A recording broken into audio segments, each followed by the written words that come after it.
ನನ್ನ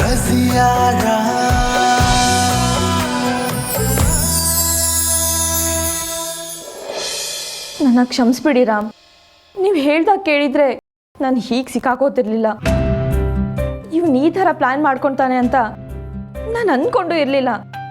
ಎಲ್ಲ ಕಡೆಯಿಂದನೂ ನಾನು ಸಿಕ್ಕಾಕೊಂಡಿದ್ದೀನಿ. ನಾನು ಹೇಗೆ ಮಾತಾಡಲಿ ನಿಮ್ಮ ಹತ್ರ? ಜಾನ್ಕಿ ಯಾಕೆ ಫೋನ್ ಸ್ವಿಚ್ ಆಫ್ ಮಾಡ್ಕೊಂಡಿದ್ದಾಳೆ? ಹಾಗೆ ಮಾಡೋದ್ವಲ್ಲ.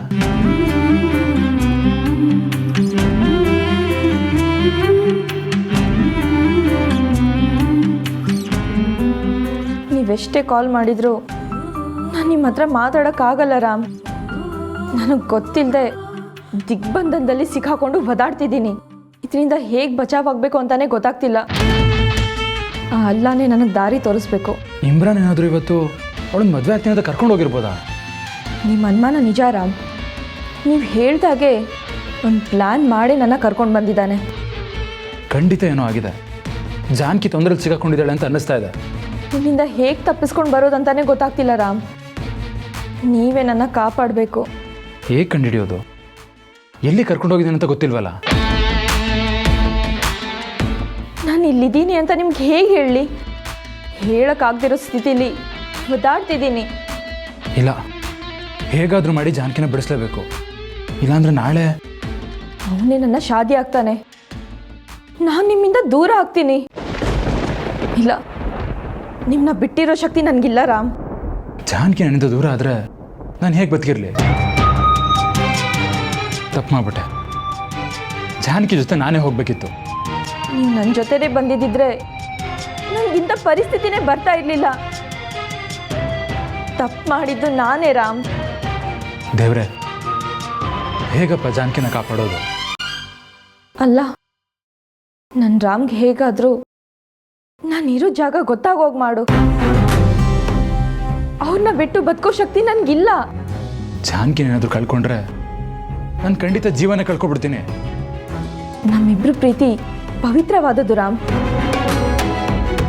ಪವಿತ್ರವಾದ ಪ್ರೀತಿ ಎಷ್ಟೇ ದೂರ ಇದ್ರೂ ನಮ್ಮನ್ನ ಹುಡ್ಕೊಂಡು ಬಂದೇ ಬರುತ್ತೆ. ಬರ್ತೀನಿ ಜಾನ್ಕಿ, ಎಲ್ಲೇ ಇದ್ರು ನೀನು ಹುಡ್ಕೊಂಡು ಬಂದೇ ಬರ್ತೀನಿ. ನನಗೆ ನಂಬಿಕೆ ಇದೆ ರಾಮ್, ನೀವು ಬಂದೇ ಬರ್ತೀರಾ. ನನ್ನನ್ನು ಕರ್ಕೊಂಡು ಹೋಗೇ ಹೋಗ್ತೀರಾ ಅಂತ. ದೇವ್ರೆ, ನೀನೇ ಒಂದು ದಾರಿ ತೋರ್ಸಪ್ಪ. ಜಾನ್ಕಿನ ನನ್ನಿಂದ ದೂರ ಮಾಡಬೇಡ. ನಾವಿಬ್ರು ಯಾವತ್ತೂ ದೂರ ಆಗಲ್ಲ ರಾಮ್. ಒಂದ್ ವೇಳೆ ಅಂತ ಪರಿಸ್ಥಿತಿ ಬಂದ್ರೆ ಮರುಕ್ಷಣನೇ ಈ ಜಾನ್ಕಿ ಸಾವು.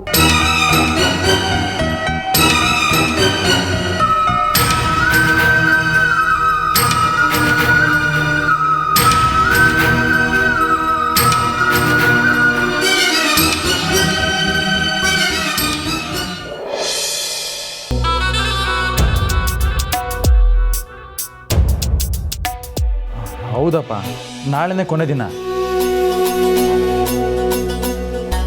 ಈಗ ನೀನಿರೋ ಪರಿಸ್ಥಿತಿಲಿ ನನ್ನ ಜೊತೆ ಬರೋದು ಚೆನ್ನಾಗಿರಲ್ಲ. ಪಕ್ಕ ಜಾನಕಿ ಏನೋ ಕುಟ್ಟಾಗಿ ನಡೆಸ್ತಾ ಇದ್ದಾಳೆ. ಈ ರಾಮ್ಗೆ ಎಲ್ಲ ವಿಷಯ ಗೊತ್ತಿದ್ದು ಮುಚ್ಚಿಡ್ತಾ ಇದ್ದಾನೆ. ಹೇಗಾದರೂ ಮಾಡಿ ಗಂಡ ಹೆಂಡತಿ ಏನು ಜುಗಲ್ಬಂದಿ ಮಾಡ್ತಿದ್ದಾರೆ ಅಂತ ಕಂಡುಹಿಡಿಬೇಕಲ್ಲ. ಏನು ಪ್ಲ್ಯಾನ್ ಮಾಡೋದು?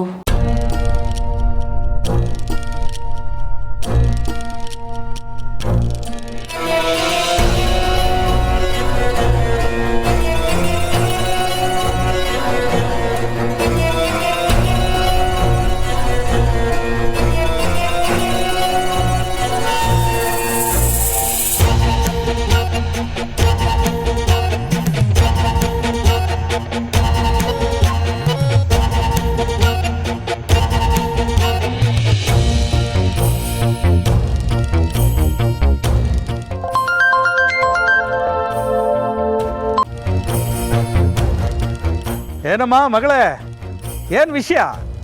ಅಪ್ಪ, ಒಂದು ಇಂಪಾರ್ಟೆಂಟ್ ವಿಷಯ ಇದೆ. ಹೇಳು ಮತ್ತೆ. ಆ ಜಾನಕಿ ನಮ್ಗೆ ಗೊತ್ತಿಲ್ದಂಗೆ ಗುಟ್ಟಾಗಿ ಏನೋ ಪ್ಲಾನ್ ಮಾಡ್ತಿದ್ದಾಳಪ್ಪ. ಹೌದಾ? ಏನು ಪ್ಲಾನು ಅಂತ ಏನಾದರೂ ಗೊತ್ತಾ ನಿನಗೆ? ಅದು ಗೊತ್ತಿಲ್ಲದೆ ಇರೋದಕ್ಕಲ್ವಾ ನಾನು ನಿಮಗೆ ಫೋನ್ ಮಾಡಿರೋದು. ಅವಳು ಎಲ್ಲಿ ಹೋಗಿದ್ದಾಳೆ ಅಂತ ಸರಿಯಾಗಿ ತಿಳ್ಕೊ. ಆಮೇಲಿಂದ ಅವಳ ಪ್ಲಾನ್ ಏನು ಅಂತ ನಾನು ಕಂಡುಹಿಡಿತೀನಿ. ಅಯ್ಯೋ ಅಪ್ಪ, ಅದೇ ನನಗೆ ತಲೆ ಕೆಟ್ಟೋಗಿದೆ. ಅವಳೊಂಥರ ಮೀನಿನ ಹೆಜ್ಜೆ ಥರ ಹೋಗೋದು ಗೊತ್ತಾಗತ್ತೆ, ಆದರೆ ಗುರ್ತು ಮಾತ್ರ ಸಿಗಲ್ಲ. ಅಂದರೆ ಅವಳೆಲ್ಲಿ ಹೋಗ್ತಾಳೆ ಅಂತ ಯಾವುದು ನಿನಗೆ ಗೊತ್ತಾಗಲ್ವಾ? ಮತ್ತ್ಯಾಕೆ ಆ ಮನೇಲಿದ್ದೀಯಾ? ಇದಕ್ಕೇನಾ ಮನೆಗೆ ಹೋಗಿದ್ದು ನೀನು? ಅಪ್ಪ ನಾನು ಹೇಳಿದ ಸ್ವಲ್ಪ ಕರೆಕ್ಟಾಗಿ ಅರ್ಥ ಮಾಡ್ಕೊ. ಅವಳು ಹೋಗಿದ್ದು ಗೊತ್ತಾಗತ್ತೆ, ಆದರೆ ಏನು ನಡೆಸ್ತಿದ್ದಾಳೆ ಅಂತ ಗೊತ್ತಾಗಲ್ಲ. ಈಗ ಮನೇಲಿ ಏನಂತ ಹೇಳ್ಬಿಟ್ಟು ಹೋಗಿದ್ದಾಳ ಅವಳು? ಕಾಲೇಜ್ ಅಡ್ಮಿಷನ್ ಇದೆಯಂತೆ, ಅಲ್ಲೇ ಅವ್ರ ಫ್ರೆಂಡ್ ಮದುವೆ ಇದೆಯಂತೆ, ಅದನ್ನ ಮುಗಿಸ್ಕೊಂಡು ಬರ್ತಾಳಂತೆ. ನಾಳೆ ಬರ್ತಾಳೆ ತಾನೆ. ಹೇಗಾದ್ರೂ ಮಾಡಿ ಅವಳು ಬಾಯಿ ಬಿಡಿಸು. ಏನಪ್ಪ ತಮಾಷೆ ಮಾಡ್ತಿದ್ಯಾ? ಅವಳು ನನ್ನ ಹತ್ರ ಬಾಯ್ ಬಿಡ್ತಾಳಾ? ಅಡ್ಮಿಷನ್ಗೆ ಹೋಗಿದ್ದೆ ಅಂತಾಳೆ. ಅಲ್ಲಮ್ಮ, ಅವಳು ಮೊದಲೇ ಓದಬೇಕು ಅಂತ ಇರೋಳು. ಅಡ್ಮಿಷನ್ಗೇನೋ ಹೋಗಿರ್ಬೋದು ಬಿಡು. ಅಲ್ಲೇ ಎಲ್ಲೋ ಅವಳ ಫ್ರೆಂಡ್ ಮದುವೆ ನಡೀತಾ ಇರ್ಬೋದು, ಮುಗಿಸ್ಕೊಂಡು ಬರ್ತಾಳೆ. ಅದಕ್ಕೆ ಯಾಕೆ ನೀನು ಅಷ್ಟೊಂದು ಟೆನ್ಷನ್ ಮಾಡ್ಕೋತೀಯಾ? ಅದನ್ನೆಲ್ಲ ನೀವು ನಂಬ್ತೀರಾ? ಅವಳು ಹೇಳಿದ್ ನಂಬೋ ಥರ ಇದೆಯಾ ಅಪ್ಪ? ನಂಬೋ ಥರ ಇದೆಯಾ ಅಂದರೆ ಮತ್ತೆ ಅವಳು ಇನ್ನೆಲ್ಲಿ ಹೋಗ್ತಾಳೆ? ನಮ್ಗೇನಾದರೂ ಮಾಡ್ತಾಳೆ ಅನ್ನೋದಾದ್ರೆ ನೀನು ಮನೆ ಬದಲಾಯಿಸಿರುವಂಥ ವಿಷಯ ಅವಳಿಗೆ ಗೊತ್ತೇ ಇಲ್ಲ. ನಾನು ಹೇಳಿದ್ದು ಅವಳು ನಮ್ಮ ವಿರುದ್ಧ ಏನೋ ಸಂಚು ಮಾಡ್ತಾಳೆ ಅಂತ ಅಲ್ಲ, ಮತ್ತೆ ಅವಳು ಉದ್ಧಾರ ಆಗಕ್ಕೇನೋ ಮಾಡ್ತಾ ಇದ್ದಾಳೆ ಅಂತ. ಮಾಡಲಿ ಬಿಡು, ಅದರಿಂದ ನಮ್ಗೇನು ತೊಂದರೆ ಇಲ್ವಲ್ಲ. ನಿನಗೆ ತಲೆ ಸ್ವಲ್ಪನೂ ಬುದ್ಧಿಲ್ಲ ಅಂತ ಗೊತ್ತಾಯ್ತು ಬಿಡು. ಅರೆ ಯಾಕಮ್ಮ? ಅಲ್ಲ ಅಪ್ಪ, ಅವಳು ಓದಕ್ಕೋದ್ರೆ ನನ್ನ ಗತಿ ಏನಾಗುತ್ತೆ ಅಂತ ಗೊತ್ತಾ ನಿನಗೆ? ಈ ಮನೇಲಿ ಅವಳು ಬೆಳೆದ್ರೆ ನಾನು ಮೂಲೆಗೆ ಸೇರ್ಬೇಕಾಗತ್ತೆ ಅಷ್ಟೇ. ನೋಡು, ಅವಳು ಓದಕ್ಕಾದ್ರೂ ಹೋಗ್ಲಿ, ಮದುವೆಗಾದ್ರೂ ಹೋಗ್ಲಿ, ನೀನು ಯಾಕಮ್ಮ ಸುಮ್ಮನೆ ಟೆನ್ಷನ್ ಮಾಡ್ಕೋತೀಯಾ? ಅವಳು ಮನೇಲಿ ಇಲ್ದಿರೋಷ್ಟು ಟೈಮು ನಿನಗೇ ಒಳ್ಳೆಯದು. ಏಯ್, ನಿನ್ನ ಬೇಳೆ ಬೇಯಿಸ್ಕೊಳೋದಕ್ಕೆ ಒಳ್ಳೆ ಟೈಮ್ ಇದು. ನಾನು ಹೇಳ್ದಷ್ಟು ಅಷ್ಟೇ ಮಾಡು. ನಿನ್ನೆ ನಾನು ಹೇಳ್ಕೊಟ್ನಲ್ಲ, ಆ ಕೆಲಸ ಏನು ಮಾಡಿದೆ? ಶುರು ಮಾಡಿದ್ಯೋ ಇಲ್ವೋ? ಶುರು ಮಾಡಬೇಕು ಅಂತಾನೆ ಇದ್ದೆ, ಅಷ್ಟರಲ್ಲಿ ಮನೇಲಿ ದೊಡ್ಡ ರಾಧ ಅಂತ ಆಯಿತು. ರಾಧ ಅಂತನಾ? ಏನಾಯ್ತು? ರುಕ್ಕು ಅಕ್ಕ ಕಳ್ದೋಗಿದ್ಲು. ಕಳ್ದೋಗಿದ್ಲು? ಎಲ್ಲಿ ಮಣ್ಣು ತಿನ್ನಕ್ಕೆ ಹೋಗಿದ್ಲಂತೆ? ಗೊತ್ತಿಲ್ಲ. ಅದೇ ಆ ರಾಮ್ ಫ್ರೆಂಡ್ ಇದಾನಲ್ಲ ಪ್ರತಾಪ್, ಅವನಿಗೆ ದಾರಿಲಿ ಸಿಕ್ಕಿದ್ಲು ಅಂತ ಕತೆ ಹೇಳಿ ಅವಳನ್ನ ಮನೆಗೆ ಕರ್ಕೊಂಬಂದ್ಬಿಟ್ಟ. ಪೀಡೆ ತೊಲಗ್ತು ಅನ್ಕೊಂಡ್ರೆ ತಲೆ ಮೇಲೆ ಬಂದು ಕೂತಿದೆ. ಇದೇ ಸರಿಯಾದ ಸಮಯ. ಇದನ್ನು ಉಪಯೋಗಿಸ್ಕೊಂಡು ಅವಳಿಗೂ ಆ ಪ್ರತಾಪಂಗೂ ಸಂಬಂಧ ಇದೆ ಅಂತ ಹೇಳಿ ನೀನೇ ಸುದ್ದಿ ಹಬ್ಸಿ ನಿನ್ನ ಗಂಡನ ತಲೆಗೆ ಹುಳು ಬಿಡು. ಅದೇ ಮನೆಯಲ್ಲಿ ದೊಡ್ಡ ರಾಮಾಯಣ ಆಗಬೇಕು. ಸುಮ್ಮನಿರಪ್ಪ, ಅದೆಲ್ಲ ಏನು ನಡೆಯಲ್ಲ. ಆಲ್ರೆಡಿ ಪ್ರತಾಪ್ನ ಎಲ್ಲರೂ ಮೆಚ್ಕೊಂಡು ಅವ್ನ ಗುಣಗಾನ ಮಾಡ್ತಾ ಇದ್ದಾರೆ. ಅದು ಅಲ್ಲದೆ ಅಜ್ಜಿ ಅವ್ನ ಒಳ್ಳೆತನ ನೋಡಿ ನೀನು ಯಾವಾಗ ಬೇಕಾದ್ರೂ ಮನೆಗೆ ಬಾ ಅಪ್ಪ, ಇದು ನಿಮ್ಮ ಮನೆ ಇದ್ದಾಗೆ ಅಂದ್ಬಿಟ್ರು. ನೋಡಿ ಇನ್ಮೇಲೆ ದಿನ ಹೇಗೆ ಬಂದು ನಮ್ಮ ಮನೇಲಿ ಜಾಂಡ ಹೊರ್ತಾನೆ ಅಂತ. ಅಂದ್ರೆ ಅವನು ಮನೆ ಅಳಿ ಆಗುವಂತ ಎಲ್ಲ ಲಕ್ಷಣಗಳು ಕಾಣಿಸ್ತಾ ಇದೆ ಅಂತ ಆಯ್ತು. ನಾವು ತುಳಿಬೇಕು ಅಂತ ಇದ್ರೆ ಅವ್ನು ಅಳಿ ಆಗ್ಬೇಕು ಅಂತ ಕೂತಿದ್ದಾನೆ. ನಾನು ದೂರ ಮಾಡಕ್ ನೋಡ್ದಷ್ಟು ಮನೆಗೆ ಹತ್ರನೇ ಆಗ್ತಾ ಇದ್ದಾನೆ. ಏನ್ ಮಾಡ್ಬೇಕು ಅಂತಾನೆ ಗೊತ್ತಾಗ್ತಾ ಇಲ್ಲ. ಸರಿ, ಈಗ ನೀನು ಅವನ ವಿಷಯ ಬಿಟ್ಬಿಡು. ಮುಂದೆ ಏನಾಗುತ್ತೆ ಅನ್ನೋದ್ರ ಬಗ್ಗೆ ಯೋಚನೆ ಮಾಡು. ಅದೇ ಅಪ್ಪ, ಜಾನಕಿ ಮನೇಲಿ ಸುಳ್ಳು ಹೇಳಿ ಎಲ್ಲಿ ಹೋಗಿದ್ದಾಳೆ ಅಂತ ತಿಳ್ಕೊಳ್ಳಿ. ನನಗೆ ಅವಳು ಗುಟ್ಟೆಲ್ಲ ರಟ್ಟಾಗಬೇಕು, ಅವಳೇನು ಮಸ್ಲತ್ ಮಾಡ್ತಾಳೆ ಅಂತ ತಿಳ್ಕೊಬೇಕು. ನೋಡು, ಅವಳೇನಾದರೂ ಮಾಡ್ಕೊಂಡ್ಲಿ, ಸದ್ಯಕ್ಕೆ ನಮ್ಮ ಟಾರ್ಗೆಟು ಜಾನಕಿ ಅಲ್ಲ. ಅವಳ ವಿಷಯನ ಆಮೇಲೆ ಯೋಚನೆ ಮಾಡೋಣ. ಈಗ ನಾವು ಮಾಡಬೇಕಾಗಿರೋ ವಿಷಯ ಬೇರೆನೇ ಇದೆ. ಮತ್ತೇನಪ್ಪ ಮಾಡಬೇಕು? ಆ ಜಾನಕಿಗೊಂದು ಗತಿ ಕಾಣಿಸೋಣ ಅಂದರೆ ನೀನು ಏನೇನೋ ಹೇಳ್ತಿದ್ಯಾ? ಅವಳಿಗೆ ಬುದ್ಧಿ ಕಲಿಸೋದಕ್ಕೆ ಇನ್ನೂ ಟೈಮ್ ಇದೆ. ನಾವು ದೊಡ್ಡದಾಗಿ ಏನೋ ಮಾಡೋದಕ್ಕೆ ಪ್ಲಾನ್ ಮಾಡಿದ್ದೀವಿ. ನೀನು ಸ್ವಲ್ಪ ತಲೆ ಓಡಿಸು. ಆಲ್ರೆಡಿ ನಾನು ಇಮ್ರಾನ್ ಹತ್ರ ಮಾತಾಡಿ ಆಯಿತು. ಈಗೇನಿದ್ರು ನೀನು ಮನೆಯಲ್ಲಿ ನಿನ್ನಾಟ ಶುರು ಮಾಡು. ಹೇಗಾದರೂ ಮಾಡಿ ಕಿಡಿ ಹೊತ್ಸು. ಅದನ್ನ ಉರ್ಸೋ ಜವಾಬ್ದಾರಿ ನಂದು. ಆಮೇಲೆ ಜಾನಕಿ ಜೊತೆಲಿ ನಮ್ಮ ಶತ್ರುಗಳೆಲ್ಲ ಸುಟ್ಟು ಭಸ್ಮ ಆಗ್ಬಿಡ್ತಾರೆ. ಒಬ್ಬೊಬ್ಬರಿಗೆ ಹೊಡೆಯೋದಕ್ಕಿಂತ ಒಟ್ಟಿಗೆ ಮುಗಿಸೋದೆ ಬುದ್ಧಿವಂತಿಕೆ ಲಕ್ಷಣ. ಗುರಿನ ಒಂದು ಬೇಟೆಗಿಡೋದಲ್ಲ, ನಾವು ಇಟ್ಟ ಗುರಿ ಎಲ್ಲ ನಮ್ಮ ಬೇಟೆನೇ ಆಗಿರಬೇಕು. ಗುಂಡು ಹಾರಿಸಿದ ತಕ್ಷಣ ಎಲ್ಲ ಬೇಟೆನೂ ಬಂದು ಕಾಲತ್ರನೇ ಬೀಳಬೇಕು. ನಾನು ಹೇಳಿದ ಅರ್ಥ ಆಯ್ತಾನೆ? ಅರ್ಥ ಆಯಿತು. ನೀವು ಹೇಳ್ದಾಗೆ ಮಾಡ್ತೀನಿ. ಆಮೇಲೆ ನಿಮಗೆ ಕಾಲ್ ಮಾಡ್ತೀನಿ.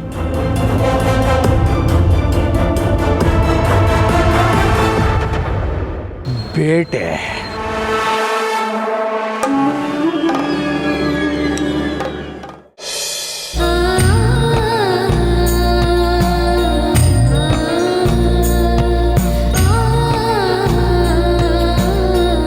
ರಜಿಯಾ, ಏನು ಯೋಚನೆ ಮಾಡ್ತಿದ್ಯಾ? ತಗೋ ಬಟ್ಟೆ ಬದಲಾಯಿಸ್ಕೊಂಬ. ಏಯ್, ನೀನ್ಯಾರೇ ನನ್ಗೆ ಹೇಳಕ್ಕೆ? ನನ್ನನ್ನು ಇಲ್ಲಿ ಕೂಡ ಹಾಕಿ ನೀವೆಲ್ಲ ಮಜಾ ತಗೋತಿದ್ದೀರಾ? ನನ್ನ ಸುಮ್ಮನೆ ಬಿಡಲ್ಲ ಕಣೆ. ಏನು ಮಾಡ್ತೀನಿ ಅಂತ ನೋಡ್ತಾ ಇರು. ರಜಿಯಾ, ಏನಾಗಿದೆ ನಿನಗೆ? ಯಾಕೆ ಈ ಥರ ಮಾತಾಡ್ತಿದ್ಯಾ? ನೀನು ಒಂದು ಹೆಣ್ಣಾಗಿ ಇನ್ನೊಂದು ಹೆಣ್ಣಿನ ಕಷ್ಟ ಅರ್ಥ ಆಗಲ್ವಾ?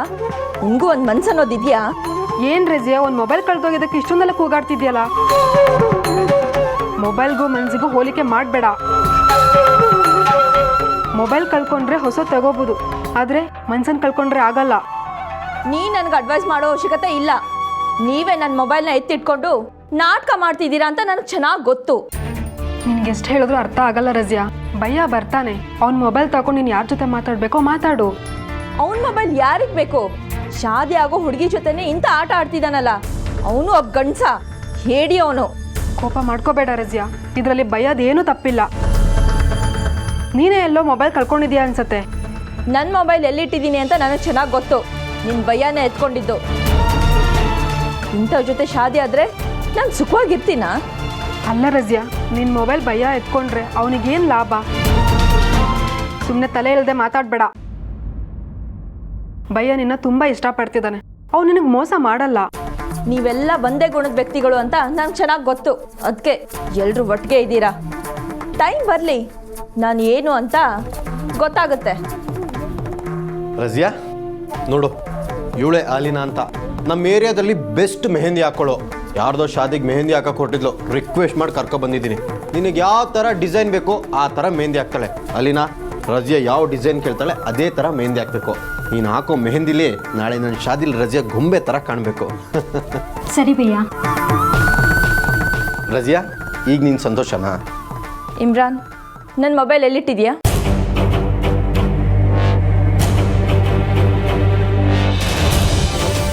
ಮೊಬೈಲಾ? ಯಾವ ಮೊಬೈಲ್ ರಜಿಯಾ? ಆವಾಗ್ಲಿಂದ ಮೊಬೈಲ್ ಕಳೆದೋಗಿದೆ ಅಂತ ಹಠ ಮಾಡ್ತಿದ್ದಾಳೆ ಭಯ. ಎಷ್ಟು ಹೇಳಿದ್ರೂ ಕೇಳ್ತಾ ಇಲ್ಲ, ಊಟನೂ ಮಾಡಿಲ್ಲ, ಬಟ್ಟೆನೂ ಬದಲಾಯಿಸ್ತಾ ಇಲ್ಲ. ರಜಿಯಾ, ಏನಾಗಿದೆ ನಿನಗೆ? ನೀನು ಮೊಬೈಲ್ ಎಲ್ಲಿ ಬಿಟ್ಟೆ? ಇಮ್ರಾನ್, ನಾಟಕ ಮಾಡಬೇಡ. ನನ್ನ ಮೊಬೈಲ್ ನೀನೇ ತಗೊಂಡಿದ್ಯಾ ಅಂತ ನನಗೆ ಚೆನ್ನಾಗಿ ಗೊತ್ತು. ಅಲ್ಲ ರಜಿಯಾ, ನೀನು ಮೊಬೈಲ್ ನಾನು ಯಾಕೆ ತಗೊಳ್ಳಿ? ನನ್ನ ಬ್ಯಾಗು ನೀನೇ ತಗೊಂಡೆ. ನನ್ನ ಮೊಬೈಲು ಬ್ಯಾಗಲ್ಲೇ ಇತ್ತು. ನಾನು ಯಾರಿಗೂ ಕಾಲ್ ಮಾಡಬಾರ್ದು ಅಂತ ನೀನೇ ನನ್ನ ಮೊಬೈಲ್ನ ತಗೊಂಡಿದ್ದೀಯಾ. ಅಯ್ಯೋ, ನಿನಗೆ ಹೇಗೆ ಹೇಳಿ? ನೀನು ಈ ಥರ ಅನುಮಾನ ಪಡ್ತೀಯ ಅಂತಾದರೆ ನೀನು ಬ್ಯಾಗ್ನೇ ಮುಟ್ತಿರ್ಲಿಲ್ಲ. ಚೆನ್ನಾಗಿ ನನ್ನ ಲಾಕ್ ಮಾಡಿದೀಯ ಇಮ್ರಾನ್. ನಾಳೆ ನಿನ್ನ ಶಾದಿ ಆಗ್ತಿದ್ದೀನಿ ಅಂದರು ನಿನಗೆ ನನ್ನ ಮೇಲೆ ನಂಬಿಕೆನೇ ಇಲ್ಲ ಅಲ್ವಾ? ಅದಕ್ಕೆ ತಾನೇ ನನ್ನನ್ನು ಇಲ್ಲಿ ಕೂಡ ಹಾಕಿದ್ದು. ನಿನ್ನನ್ನು ನಂಬಂದಿದ್ದಕ್ಕೆ ಇದೇನಾ ನೀನನ್ನು ಕೊಡೋ ಬಹುಮಾನ? ಮುಂದೆ ನೀನನ್ನು ಸುಖವಾಗಿ ನೋಡ್ಕೊಳ್ಳೋ ರೀತಿ ಇದೇನಾ? ತಪ್ಪು ತಿಳ್ಕೊಬೇಡ ರಜಿಯಾ, ನಾನಿನ್ನ ಕೂಡಾಕಿಲ್ಲ. ಹಾಗಾದ್ರೆ ಈಗ ಮಾಡ್ತಿರೋದೇನು? ಅರಮನೆಯಲ್ಲಿಟ್ಟಿದ್ಯಾ?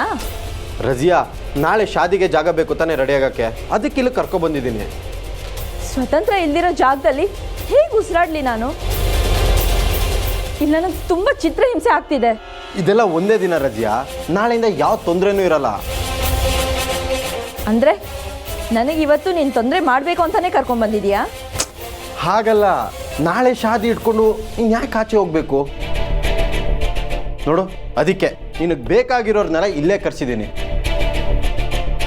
ಇದೆಲ್ಲ ಮಾಡ್ತಾ ಇರೋದು ನೀನು ಚೆನ್ನಾಗಿರ್ಬೇಕು ಅಂತ ರಜಿಯಾ. ಜೈಲಲ್ಲಿ ಕೂಡ ಹಾಕಿ ಅನ್ನ ಹಾಕಿದ್ರೆ ಹೊಟ್ಟೆ ತುಂಬುತ್ತೆ ಅಂದರೆ ಅದು ತಪ್ಪು. ನಿನಗೆ ಹೆಲ್ಪ್ ಆಗಲಿ ಅಂತ ಇಲ್ಲಿ ಕರ್ಕೊಬಂದೆ. ನೀನಿದನ್ನು ಜೈಲ್ ಅಂದ್ಕೊಂಡ್ರೆ ನಾನೇನು ಮಾಡಲಿ? ನನಗೆ ಇಲ್ಲಿರೋಕ್ಕಾಗಲ್ಲ ಅಂತ ಈಗಲಾದ್ರೂ ಗೊತ್ತಾಯ್ತಲ್ಲ. ಈಗಲಾದರೂ ನನ್ನ ಇಲ್ಲಿಂದ ಹೋಗಕ್ಕೆ ಬಿಡು ಪ್ಲೀಸ್. ಭಯ್ಯ, ಇವಳು ಇಷ್ಟಪಟ್ಟು ನಿಂಗೆ ಶಾದಿ ಆಗ್ತಾ ಇಲ್ವಾ?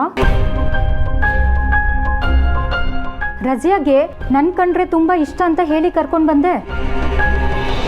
ಇಷ್ಟ ಇಲ್ಲದೆ ಶಾದಿಗೆ ಹೇಗೆ ಭಯ್ಯ ಮೆಹಂದಿ ಹಾಕೋದು?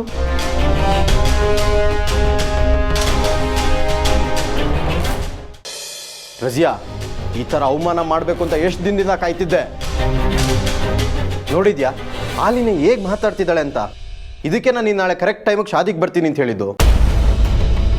ನಿಜ ಹೇಳು, ನಿನ್ನ ಮನಸ್ಸಲ್ಲಿ ಏನಿದೆ? ಯಾಕೆ ಇದೇ ಥರ ನಂಬಿಸಿ ನನಗೆ ಮೋಸ ಮಾಡ್ತಿದ್ಯಾ? ಅಲ್ಲ ನಾನು ಅಂತ ದೋಖ ಏನು ಮಾಡಿದ್ದೀನಿ ನಿನಗೆ? ನಾನು ನಿನಗೆ ಮೋಸ ಮಾಡ್ತಿಲ್ಲ ಇಮ್ರಾನ್. ನನ್ನ ಪರಿಸ್ಥಿತಿನೂ ಸ್ವಲ್ಪ ಅರ್ಥ ಮಾಡ್ಕೊ ಅಂತ ಹೇಳ್ತಿದ್ದೀನಿ. ಅರ್ಥ ಮಾಡ್ಕೊಂಡು ಸಾಕಾಗಿದೆ. ನೀನು ಇಷ್ಟಪಟ್ಟಿದ್ನೆಲ್ಲ ಇಲ್ಲೇ ತಂದಿಟ್ಟಿದ್ದೀನಿ, ಆದರೂ ಹಠ ಮಾಡ್ತಾ ಇದೆಯಲ್ಲ. ನಾನು ನನ್ನ ಫ್ರೆಂಡ್ಗೆ ಕಾಲ್ ಮಾಡಬೇಕು. ನನಗೆ ಮೊಬೈಲ್ ಸಿಗ್ತಿಲ್ಲ ಅಂತ ನಾನು ಟೆನ್ಷನ್ ಆಗಿದ್ದೀನಿ. ನಿನಗೆ ಮೊಬೈಲ್ ತಾನೇ ಬೇಕು? ಹೌದು, ಪ್ಲೀಸ್ ಕೊಟ್ಬಿಡು. ಸರಿ, ಸಂಜೆ ಅಷ್ಟರಲ್ಲಿ ನಿನ್ನ ಮೊಬೈಲ್ ನಿನ್ನ ಕೈಗೆ ಸಿಗುತ್ತೆ. ಈಗ ಸುಂದರವಾಗಿ ಮೆಹಂದಿ ಹಾಕಿಸ್ಕೊ. ಮೊಬೈಲ್ ನೋಡ್ತಾ ಇದ್ರೆ ಡಿಸ್ಟರ್ಬ್ ಆಗುತ್ತೆ. ಅಲ್ಲಿನಾ, ನೀನು ಕರ್ಕೊಂಡೋಗಿ ಮೆಹಂದಿ ಹಾಕೋ. ಸರಿ ಭಯ್ಯ. ರಜಿಯಾ ನಡಿ.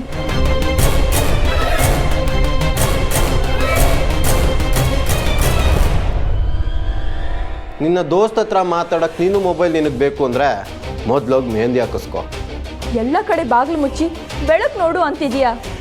ಹೆಣ್ಣನ್ನ ಪ್ರೀತಿಸೋನು ಬಲವಾದ ನಂಬಿಕೆ ಇಡಬೇಕೆ ಹೊರತು ಬಲವಂತವಾಗಿ ಪಡ್ಕೊಳ್ಳೋಕೆ ನೋಡಿದ್ರೆ ಯಾವ ಹೆಣ್ಣು ದಕ್ಕಲ್ಲ. ನೀನು ಮಾಡ್ತಿರೋ ತಪ್ಪು ಏನು ಅಂತ ನಾನು ನಿನ್ಗೆ ತೋರಿಸ್ತೀನಿ. ರಜಿಯಾ, ಆಲಿನ ಹತ್ರನೂ ಮೊಬೈಲ್ ಇಲ್ಲ, ಕೇಳೋಕೆ ಹೋಗ್ಬೇಡ. ಇಲ್ಲಿ ನನ್ನನ್ನು ಬಿಟ್ಟರೆ ಇನ್ಯಾರು ನಿನಗೆ ಮೊಬೈಲ್ ಕೊಡಲ್ಲ.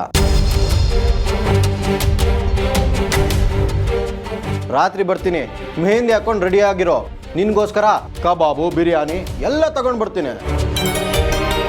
ನಿನಗೆ ಅಂತ ಸ್ಪೆಷಲ್ಲಾಗಿ ಆರ್ಡ್ರ್ ಕೊಟ್ಟಿದ್ದೀನಿ, ತಿಂದರೆ ಕಳೆದೋಗ್ಬಿಡ್ತೀಯ.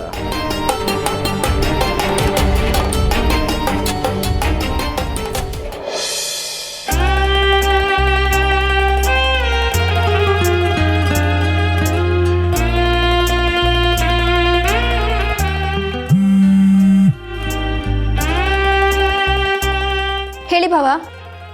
ಫಾತಿಮಾ, ಜಾನ್ಕಿ ಎಲ್ಲಿದ್ದಾಳ? ಸ್ವಲ್ಪ ಫೋನ್ ಕೊಡು ಅವಳಿಗೆ. ಆವಾಗಲಿಂದ ಫೋನ್ ಮಾಡ್ತಾ ಇದ್ದೀನಿ. ಏನಾಗಿದೆ ಅವಳು ಫೋನು? ಏನು ಅಕ್ಕ ಫೋನ್ ರಿಸೀವ್ ಮಾಡ್ತಿಲ್ವಾ? ಸ್ವಿಚ್ ಆಫ್ ಬರ್ತಾ ಇದೆ. ಹೌದಾ? ಅಕ್ಕ ನಮ್ಮ ಮನೇಲಿ ಇಲ್ಲ ಭಾವ.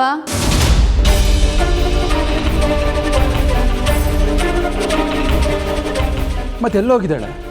ಪಾರ್ವತಿ ಮನೆಗೆ ಹೋಗಿದ್ದಾಳ? ಇಲ್ಲ, ಇಮ್ರಾನ್ನ ಮೀಟ್ ಮಾಡಕ್ ಹೋಗಿದ್ದಾಳೆ.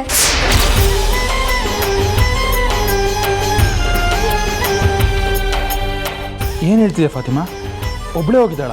ಹಾ, ನಿಮ್ಮ ಹತ್ರ ಅಕ್ಕ ಏನು ಹೇಳಿರ್ಲಿಲ್ವಾ? ಹೇಳಿದ್ಲು. ಫೋನ್ ಯಾಕೆ ಸ್ವಿಚ್ ಆಫ್ ಮಾಡ್ಕೊಂಡಿದ್ದಾಳೆ? ನಿಮ್ಮ ಹತ್ರ ಏನಾದರೂ ಹೇಳಿದ್ಲಾ? ಇಲ್ಲ, ಆಮೇಲೆ ಕಾಲ್ ಮಾಡ್ತೀನಿ ಅಂತ ಹೇಳಿದವಳು ಮತ್ತೆ ಮಾಡಿಲ್ಲ. ಛೇ, ಅವಳು ಒಬ್ಬಳನ್ನೇ ಕಳಿಸ್ಬಾರಿತ್ತು ಫಾತಿಮಾ. ಏನೋ ಆಗಿದೆ. ಇಮ್ರಾನ್ ಅವಳನ್ನ ಸರಿಯಾಗಿ ಲಾಕ್ ಮಾಡ್ಕೊಂಡಿದ್ದೇನೆ ಅಂತ ಅನ್ನಿಸ್ತಾ ಇದೆ. ಟೆನ್ಷನ್ ಮಾಡ್ಕೋಬೇಡಿ, ನಾನು ಅಕ್ಕ ಎಲ್ಲಿದ್ದಾಳೆ ಅಂತ ತಿಳ್ಕೊತೀನಿ. ಇಲ್ಲ ಫಾತಿಮಾ, ನಂಗೆ ಇಮ್ರಾನ್ ನಂಬರ್ ಕೊಡು. ನಾನು ಈಗಲೇ ಅವನ ಹತ್ರ ಮಾತಾಡಬೇಕು. ಬೇಡ ಬಾವ, ಅಕ್ಕ ಏನೋ ಪ್ಲಾನ್ ಮಾಡ್ಕೊಂಡು ಹೋಗಿದ್ದಾಳೆ. ನೀವು ಫೋನ್ ಮಾಡಿ ಮತ್ತೆ ಅವಳನ್ನ ತೊಂದರೆ ಸಿಗಾಕ್ಸೋದು ಬೇಡ. ಏನೇ ಆಗಿರಲಿ ಫಾತಿಮಾ, ಫೋನ್ ಮಾಡೋದು ವಿಷಯ ತಿಳ್ಸೋಕ್ಕೇನು? ನಾನಿಲ್ಲಿ ಎಷ್ಟು ಟೆನ್ಷನ್ ಆಗಿದ್ದೀನಿ ಅಂತ ಗೊತ್ತಾ? ಬಹುಶಃ ಅಕ್ಕನೇ ನಾವು ಫೋನ್ ಮಾಡಿದ್ರೆ ಪ್ರಾಬ್ಲಮ್ ಆಗುತ್ತೆ ಅಂತ ಸ್ವಿಚ್ ಆಫ್ ಮಾಡ್ಕೊಂಡಿರಬೇಕು. ಜಾನ್ಕಿ ಏನೇ ಆದರೂ ನನಗೆ ವಿಷಯ ತಿಳಿಸೇನೆ ಮಾಡ್ತಾ ಇದ್ಲು. ನನಗೆ ಯಾಕೋ ತುಂಬ ಭಯ ಆಗ್ತಿದೆ. ಭಯ ಪಡ್ಕೋಬೇಡಿ ಬಾವ, ಅಕ್ಕ ಎಲ್ಲಿದ್ದಾಳೆ, ಏನು ಮಾಡ್ತಿದ್ದಾಳೆ ಅಂತ ನಾನು ತಿಳ್ಕೊತೀನಿ. ಬೇಗ ಫಾತಿಮಾ, ನನಗೆ ಜಾನ್ಕಿ ಎಲ್ಲಿದ್ದಾಳೆ ಅಂತ ಗೊತ್ತಾಗಬೇಕು. ಆಯಿತು, ಈಗಲೇ ಹೇಗಾದರೂ ಮಾಡಿ ಕಂಡಿಡ್ದು ನಿಮಗೆ ಫೋನ್ ಮಾಡ್ತೀನಿ.